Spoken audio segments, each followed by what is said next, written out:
once again, everybody, another episode of Johnny D Talks to the Stars, and once again, another great episode coming up. This time around, the actor, Brett Halsey, is here with us. Hello, Brett. How are you doing today? Good, good. How are you? All righty. Everything's going well with you this afternoon, and indeed, weather-wise, well, it's pretty good weather for you out there in California? It's beautiful weather here. It's Oh, a little man. warm, but kind of cool. We're near the ocean, so it's very nice here. Well, you've been an actor since the 1930s, and certainly you've done a lot of television and movies. And how did you get into the business of acting? Well, first of all, I always wanted to be an actor. As you said, 30s. When I was 5 years old, I did my first acting gig. I was in a church play, actually. I played King Midas, and I remember King Midas was a very powerful character, and I remember that the audience of mostly adults were quietly listening to me, paying attention, and I thought, wow, this is great, in the back of my mind, that I had this power to control the attention of the adults in the That's in cool. the church. So I decided I liked that feeling, and then from then on, I acted in school plays, and I sang in various competitions and things.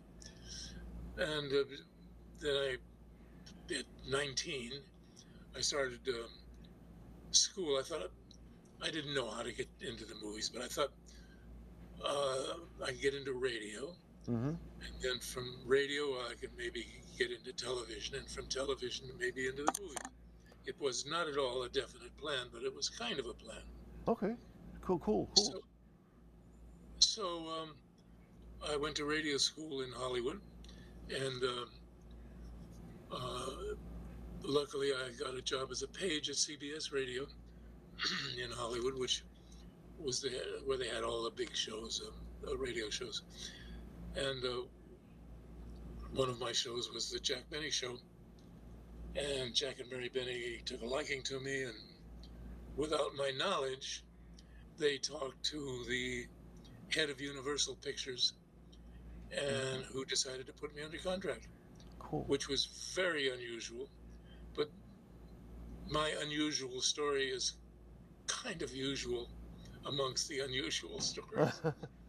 But so I was put into contract with no experience, and I was very grateful because at the time all the studios, but Universal, I think, had the best new talent program. So I went to school at Universal and was paid to go to school, and it was almost like a regular school, 5.5 days a week. The half day was Saturday morning when we studied horseback riding. So that's how it started. So Jack Benny now and Mary Livingston, what was it like being there with Jack Benny and Mary Livingston? I mean, legendary folks from Hollywood. Any interesting stories from them? Unfortunately, no. They were very nice to me. I mean, cordially nice. We never socialized. Okay. As a matter of fact, after I was put into contract, I didn't see them again. But maybe that was my fault. I don't know. But I left CBS. That was my contact with them, and I was off to being a movie star at Universal, learning to be one. Well, I know that one of the big series that you had back in the early 60s, or late 50s, early 60s, Follow the Sun. That was going to be a big time, and it did last for one season, but it looked like you had some pretty good ratings, however. Yes. Unfortunately, we had stiff competition. We were on Sunday night opposite Disney's Wonderful World of Color, so we lost every color set. Oh, wow, yeah. And the other was Dennis the Menace, which was also a very popular show. So we had to fight for our ratings. And yes, the series was good, and it was reasonably successful, but the studio was in a turmoil, and sure. 20th Century Fox, people remember the debacle of the movie Cleopatra, which almost broke the studio. Oh my. They had to sell their back lot, which is now Century City in Beverly Hills. So, So it was kind of showbiz politics, really, that caused us to go off the air. and then I mean, during that time period, 1956, as a matter of fact, on one of the big episodes of Gunsmoke, you appeared there and got to be in the early. I mean, that was during the first season. I mean, when you got on Gunsmoke, did you have that feeling that, and did anybody know that this show was going to go on for like it did for 20 years? Did you have that feeling when you got on that Gunsmoke set? No, actually, I didn't think that way, but it was very interesting, and he was wonderful to work with. In those days, in the early days, the town was on a stage in the studio. It wasn't outside. But my big memory of Gunsmoke is I had this scene with James Arness, and he was angry with me about something. But I'm a pretty big guy. At the time, I was 6'3", weighed about 185. And he reached and grabbed me by the front of my shirt and just picked me up off the ground. Oh my. And I thought, yeah, that's what I thought. Oh my. that he was that strong and that big. And at 6'3", I mean, you were not that small. I mean, he picked you up at 6'3". Holy cow, you know. But he was I think he was 6'5". Okay. Or maybe 6'6". Anyway, but he was a big. Obviously, he was a big guy because it seemed effortlessly the way he picked me up. So I mean, you did So you did Hollywood starting in the 1950s, basically. I mean, did a lot of shows, Perry Mason, other shows like that. But you left that to do spaghetti westerns or going over to Italy. What brought that about in your career? Why did you make that decision?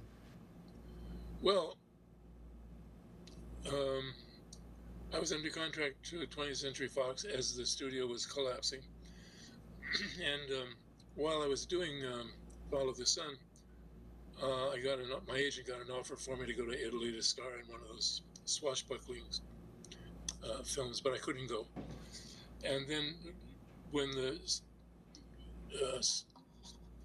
the series ended, the studio pretty much was in turmoil, and my contract was let go. And the day that I got word that my contract was dropped, I got another offer to go to Italy to make a film. So I went, and I did enjoy it. I liked the sword fighting and the action, the Scaramouche type film. So I finished that film. I went back to Hollywood, did another film there. Anyway, when that film was about to end, I got another offer to go back to Italy to star in 3 films in 2 years, I think it was, or 1 year. Anyway, I went back to Italy and had some success with a couple more of this Scaramouche type films. And when my contract with the Italian company ended, I started freelancing. I had more offers and more offers. I made films in Germany and France and all over the place. And that's what started. They just one after another. Pretty soon I'd been away from home for 5 years and didn't even realize it. So I went back to Hollywood for a visit, and I found that being away from Hollywood for 5 years, you might as well be dead. So I went to Hollywood thinking I was a visiting star, and they didn't. Oh, you're still in the business. Anyway, so at that time, my agent in Rome called me and he says, "Get back, because we got another film that starts right away if you can make it." And they sent me the script. I liked it, so I said, "Yeah." And I went back, and off and on, I stayed in Rome. I wasn't. I don't want to say I stayed because I did come back here to do little things, but Hmm. primarily I stayed in Rome for about 15 years. Okay. Um, my first film was in 1962, and the last was in 1991 in Rome, So, which okay, go ahead. which happened to be Godfather III. Oh, Godfather, yes, indeed. You played the husband, the senator, right? Right. Yes, yes, indeed. That was one of the many roles I know that you've had. And how was it, bringing up on being on the set of Godfather 3, how was that to be on that set? It's hard to say because there was such internal turmoil. Uh-huh. We were over budget. The script was changing day to day. Um, when I signed to do the film, um, the the producer told me, he said he doesn't know, the director doesn't know um, exactly what he's going to do with the characters. He said, I'll sign you on for a week and we'll see. So no, on a weekly salary. Mm. And well, I was on the film for 3 months. Made a lot of money, but then the picture ran.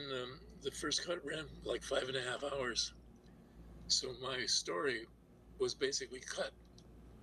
But it was a wonderful experience, and there was just so much going on. Personal stuff with Coppola. And,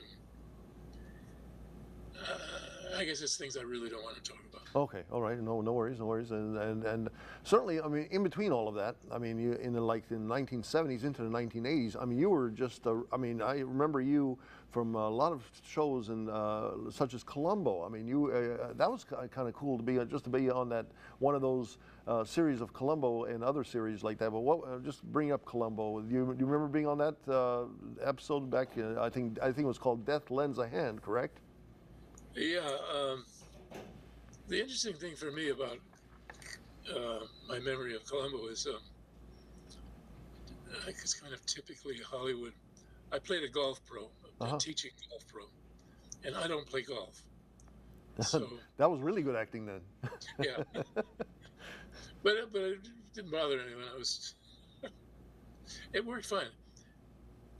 And you were there. I mean, with the legendary actor in that episode, Ray Milland was there with you. And I mean, did you know Ray before he got on there? I mean, also Robert Culp was big time at that time. I mean, 1960s, 70s. That was when he was doing I Spy and everything. So he had a pretty good entourage of folks. Also, Pat Crowley was in there with you from at that time. She was doing Don't Eat the Daisies plus other shows that she was doing. So you had a lot of actors and actresses in that episode. Ray Milland was very nice to work with. A good journeyman actor, a nice guy. I worked with him in Love Boat, I think. Okay. Yes, and that. I worked in Love Boat and Fantasy Island a few times. Yes, and indeed. Get confused of which story was which. Oh, I understand. No, that's, say that you know, I mean, to be on again, and that was again back in the 70s and 80s. You were on what, Charlie's Angels, like in about early 80s, about 1981. You were on Charlie's Angels. I mean, Dukes of Hazzard. So I mean, so when you came back basically from Italy, still, I mean, it looks like in demand. I mean, because you certainly appeared in a lot of, I mean, big time shows. Another one to mention, Knight Rider. You were in Knight Rider episode, and I mean, were you just looking to do something like that, or are you still looking for maybe a series to do? Well, probably I was always looking to get another series, but working in those shows, I guess the difference is in Hollywood I had become a journeyman actor. I mean, someone that they could depend on, and I would always deliver. Whereas in Europe, I was still a movie star. Mm-hmm. So it was two different worlds I was living in. I mean, you were. I mean, not only that, in primetime television on evenings, you also appeared on Young and Restless. I mean, as one of the soap opera characters that you basically kicked off the soap opera character in the Young and Restless. The Young and the Restless. Yeah, I I took the soaps. I'm not really a soap actor. Uh-huh. See, having worked, especially in Europe, um, I was used to being able to work with the directors to change things, make things better, eliminate some things. One one of my favorite films that I made this was in Rome. This started out as a straight horror, but we made it into a black comedy. Uh-huh. In the soaps, it's so rigidly controlled. I mean, the timing is very important. You don't ad lib at all. You get the script, you play the script, you hit your marks. The money was good, Mm-hmm. and so um, it was rewarding in that way. I was never very good with money, so um, I liked earning it. well, let me ask you now. Between from when you started doing play acting when you were young, to Hollywood, I mean, making movies, to television, and now it sounds like, well, soap operas. You weren't that big of a fan of doing soap operas. What does stand out? Which one of those stands out for you? Maybe in the best. It was the best doing a TV series. Was it best just being a journeyman actor where you showed up on different shows, or was it just going back to your old days when in the 1930s when you just started doing play acting? When did you have the most fun? I had the most fun in Italy, Okay. in Europe. Um, they were kind of, it was, I don't want to say freewheeling, but movies were just fun to make, Mm-hmm. for me anyway, over there. Um, I did some comedies in France and Germany, Cool. very successful. Um, yeah, I worked all over Europe, Well, I but mean, it was seemed, well, I was young, strong, uh-huh. and I could do what I wanted to do. So it was a great time of my life. I was going to ask you, because you bring up comedy. How did you? I mean, I know that you were played in the Ma and Pa Kettle series. You played the son in one of those movies made. How was that to be there with Percy Kilbride and Marjorie Main? That was great. Now that's while I was under contract to Universal Uh-huh. in the learning phase of my acting career. Uh-huh. And what the studio would do is they would put their young student actors in minor roles and All right. make them bigger as they went as the time went on. And that was one of my bigger roles. And I really liked it. Percy Kilbride was a wonderful, wonderful man. I always regretted that his story. He never learned to drive, and he was killed crossing Hollywood Boulevard. Oh my!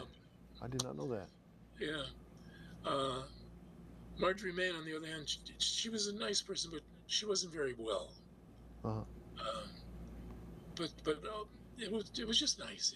Everybody that I worked with was very pleasant, and I learned a lot. Well, and going bouncing back and forth, I know that we talked before we started the interview here that you've crossed paths with Elvis Presley. Do you have any Elvis Presley stories? Well, Elvis was kind of a friend. He was very generous. There was a time I had a BMW 507 Roadster, very rare car. They didn't build very many of them, and it broke down. And so Elvis said, "Hey, I have one too. Take mine until yours is ready." Huh. And then, like 3 months went by and mine wasn't ready. Elvis never said anything. Like when I finally gave him his car back, oh, thanks. it was really sad. I saw him the last time I saw him was in Las Vegas, and it was near the end of his time. Okay. And he was always very friendly, very open, but in kind of a, I don't know, I don't want to say he was in a fog or anything, but he was not the old Elvis near the end. Wow. Say that. I mean, at least you got a chance to cross paths with Elvis. And again, bouncing back and forth, there was a part of your life that you went to Costa Rica to see. I guess you were an acting teacher there. Well, yeah, but it started through various connections. I was invited to go to Costa Rica. Okay. To write and direct a television campaign for a presidential election. Oh, okay. And I did that. I wrote 21 little documentaries called "A Country on the March," and mini documentaries that were used like television commercials. And we won the election. So I was in a good place with the powers that be in Costa Rica. So a little later, I'd mentioned that I really liked it there, and so someone said, "Well, why don't you come and spend some time?" I said, "Well, what would I do?" They said, "Well, you can teach at the university." And I said, "But I didn't go to university. I don't have any degrees." And they said, "Well, experience can count sometimes even more than a degree. So we want you, if you want to do it." So I did. I went to the University of Costa Rica, organized the film studies department. I taught acting and directing for the camera, and I stayed 6 years. And it was really a high time in my life. I had a really good time. What's one of the best results is today, even today, I get emails from my former students telling me what they're doing with their life, and some of them are doing very well in the profession outside of Costa Rica and in. And it was very rewarding. Costa Rica, for performers, Costa Rica has more theaters per capita than any country in the world. It has the highest literacy rate of any country in the Americas, including the U.S. and Canada. Wow, I did not know that. Yeah, so it's a very nice place to live. My feeling is if I didn't live here in Laguna Woods, California, which is probably the best place. I shouldn't say that because then everybody will move. Right now, yeah, no. I'm sure I've heard that the Laguna Woods, that area is a nice area of California. Now you confirm it. Well, if I didn't live here, I would certainly seriously consider living in Costa Rica. I was going to ask you one more question, basically about your career. I mean, again, you've had a long career from the 1930s all the way to 2000s. I mean, you crossed paths with a lot of folks. First of all, who did you look up to when you first started in this business? And then, and were there any people that you crossed paths and you said, "Wow, this is so cool to be there in the midst of such great actresses"? Yes. Of course, there were quite a few. I guess the first one I looked up to was Jeff Chandler. Okay. Jeff had become a friend. Well, it actually started the first couple of days I was at Universal. I was just an absolute novice. I didn't know anything about anything. And I was walking down the street in the studio, and I saw Jeff Chandler walking toward me. And I thought, my God, that's the first big movie star I've ever seen. And he comes up to me and he says, "Hi, Brett. My name is Jeff Chandler. I just want to welcome you to the lot." That is cool. Well, then one of my great feelings of accomplishment was sometime later when we co-starred in a movie. Okay, yeah. Return to Peyton Place. Now, Audie Murphy, Oh yeah, you were to Helen Back. You were in that movie with Audie Murphy. yes, Audie was really a great guy. It was a real experience working with him in the movie because I'd read his book, Hmm. To Hell and Back, and the movie was based on the book. And in the book, he did things that were just unimaginable. Like he wiped out, I think it was 9 machine gun nests, single-handed German Wow. machine, Wow. and stopped a tank attack uh, while he was on a burning ammunition carrier. Uh-huh. Um, and I read those things, and then when we did the movie, we recreated them, and just to be in that circumstance was fantastic. And then Audie, first day we were on location in somewhere in Washington, um, the lunches came, and we had box lunches, and they were not very good. Huh. And Audie looked at his, and he said, "No, this is not. I'm going back to the hotel and have lunch at the hotel." Well, the hotel was an hour drive away, so it really screwed up the production for that day. And then he said, "I'm going to eat at the hotel every day unless the lunches are better." So what he did for all of us, the lunches were wonderful from then on. But Audie did it. That's pretty cool. That's another great cool story. That was a good experience. Say that also one thing, Admiral William Halsey. Now you are the great nephew to Admiral Halsey, correct? Yeah, there's a wonderful story there. I was working in a movie in Arizona, Go Western. Uh-huh. What the hell was the name of that? Anyway, I had a very small part. At the bottom of the cast sheet was a list 5 cowboys. I was one of the 5 cowboys. Okay. So one day we're out on location, and lunchtime, and I was off for the other. Pretty soon, Admiral Halsey comes up, driving up. Well, the studio head says, "My God, Admiral Halsey's here. What the hell is he doing? What is he doing here? What does he want?" And they said, "Oh, he's here to have lunch with his nephew." Who the hell is his nephew? Who? It's Brett Halsey. Who's Brett Halsey? Him. So Wow. That's cool.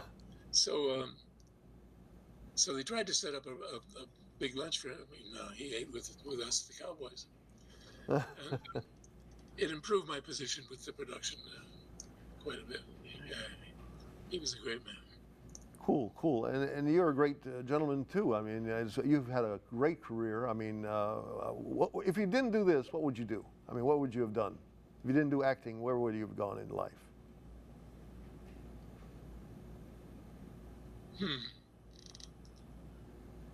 I would somehow be in show business. I Uh-huh. don't know. I write. Um, my, well, here. Yeah. Can you see these? Oh yes, yes, indeed. No, those are no. Did you know These you?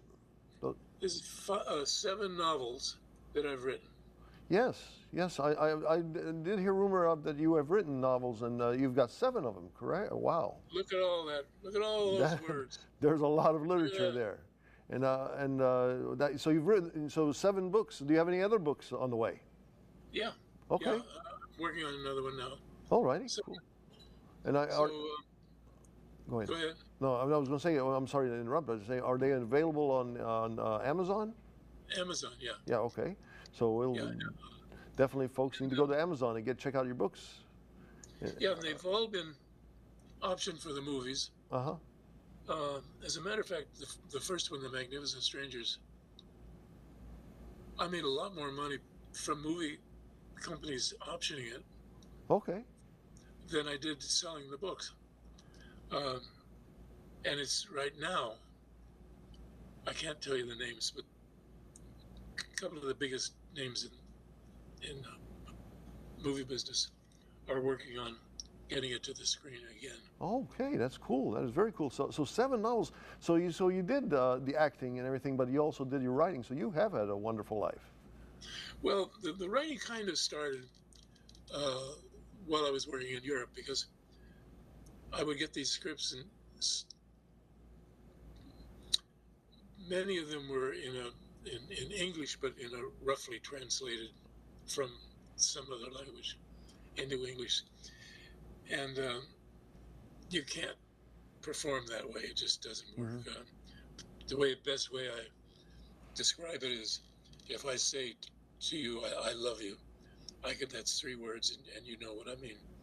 If in Italian, if I say I love you, I have to give you 4 or 5 reasons why. So there's so many more words that we use to say the same thing over there. Okay. So I had to often rewrite the scripts to accommodate. I'm talking about dubbing, really, because we used to shoot almost until the end without recorded sound, without recording the dialogue, because they would make the films and then dub dialogue in to the various countries where the film was exhibited. So there'd be a French version, a Spanish version, a German version, an English version, a Korean version. So I would rewrite the English version, and then I would perform in English, and then I would dub my own voice for the English language. So that's what started me writing, really, was rewriting and then writing scripts. I wrote 2 scripts over there that were produced, one directed by Roger Vadim, the French director. Okay. So at first I'd call myself an actor who writes, and now I'm a writer who acts. That is very cool. And sir, it has been a pleasure to have you here on my show. And again, what a career! I mean, again, from movies to TV series to all, and now writing, like you said, 7 books. That is a very, very cool career that you've had. Well, thank you. It's you have to have a reason to get up in the morning. Oh, definitely so. So and you're a young 39 years old, aren't you? Just like Jack Benny, right? Yeah. I mean, and I hope you have many more years. I hope to see you. Maybe would you, if someone came to you and said, okay, now I know that you haven't done anything much recently, but if someone came up to you and said, hey, or would you like to do this or role? Are you still ready to do some roles in Hollywood? I mean, be it maybe even all these other platforms like Netflix and stuff like that. Would you be still willing to do that?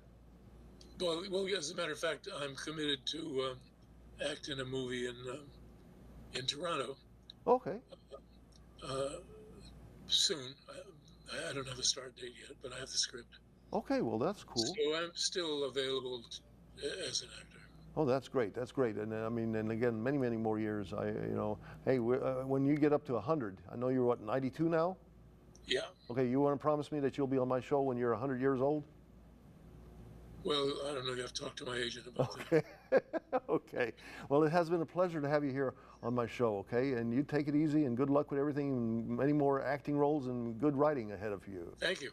All right. Thanks again for being here. God bless.